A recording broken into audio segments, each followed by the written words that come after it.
अस्सलाम वालेकुम मामा पंज ਦੇ ਨਾਲ ਮੈਂ ਤੁਹਾਡਾ ਪੰਜਾ ਲਿਫਟ ਖੋਖਰ ਇਹ ਮੇਰੇ ਮਾਮਾ ਮੁਹੰਮਦ ਅਵੈਸ ਖੋਖਰ ਸਾਹਿਬ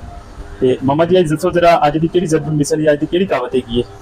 ਅੱਜ ਦੀ ਕੋਈ ਖਾਸ ਜ਼ਰਬਲ ਮਿਸਲ ਨਹੀਂ ਕਿਉਂਕਿ ਕਾਫੀ ਦੇਰ ਤੋਂ ਲੈ ਕੇ ਮੇਰਾ ਭਾਂਜਾ ਅਲੀ ਅਕਬਰ ਇਹਨੂੰ ਇੱਕ ਜ਼ਰਬਲ ਮਿਸਲ ਜਿਹੜੀ ਸੀ ਬਹੁਤ ਜ਼ਿਆਦਾ ਦੇ ਕੰਨਾਂ 'ਚ ਬਾਰ-ਬਾਰ ਸਾਊਂਡ ਕਰਦੀ ਸੀ, ਬਹੁਤ ਜ਼ਿਆਦਾ ਇਹ ਉਹਨੂੰ ਮੁਖਤਲਿਫ ਤਰੀਕਿਆਂ ਦੇ ਨਾਲ ਮੁਖਤਲਿਫ ਜਗ੍ਹਾ ਤੇ ਕੋਡ ਕਰਦਾ ਸੀ ਕਿ ਚੋਰ ਨੂੰ ਆਖੋ ਲੱਗ ਤੇ ਸਾਹ ਨੂੰ ਲੱਗਾ ਖੜੇ ਠੀਕ ਹੈ ਜੀ। ਇਹ ਹੁਣ ਤੇ ਮਾਮਾ ਜੀ ਦਾ ਮਤਲਬ ਹੀ ਦੱਸਿਆ ਜੀ, ਇਹਦਾ ਮਤਲਬ ਕੀ ਚੋਰ ਨੂੰ ਲੱਗ ਤੇ ਸਾਹ ਨੂੰ ਲੱਗਾ ਖੜਾ ਹੀ। ਹਾਂਜੀ, ਇਹਦਾ ਮਤਲਬ ਬਿਲਕੁਲ ਬੜਾ ਸਾਦਾ ਹੀ ਹੈ ਕਿ ਜਿਸ ਤਰ੍ਹਾਂ ਯਾਨੀ ਕਿ ਆਮ ਅਸੀਂ ਰੋਜ਼ਮਰਾ ਜ਼ਿੰਦਗੀ 'ਚ ਇੱਕ ਇਸਤਲਾਹ ਇਸਤੇਮਾਲ ਕਰਨੇ ਆ ਕਿ ਅੱਜ ਕੱਲ੍ਹ ਜੀ ਹਰ ਬੰਦਾ ਦੁਗੱਲਾ ਹੋ ਗਿਆ ਹੈ, ਠੀਕ ਹੈ ਨਾ ਜੀ।